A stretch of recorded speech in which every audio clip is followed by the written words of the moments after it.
Je salue tout le monde qui a regardé la vidéo ça. Dans la nouvelle vidéo ça, je vais montrer nous comment on fait style logo ça sur téléphone nous bien facile.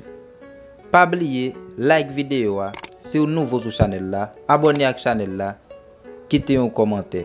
Merci parce que vous partagez. Nous allons faire ça avec une application qui est le pixellab. Mais si vous n'avez pas sur téléphone, vous allez sur Play Store, vous allez écrire pixellab et puis vous allez download li. Après ça, vous allez ouvrir. M'entrer dans pixellab. Là, je vais là-dedans, il paraît comme ça. Suivez avec moi, suivez bien tout ça que je vais faire là.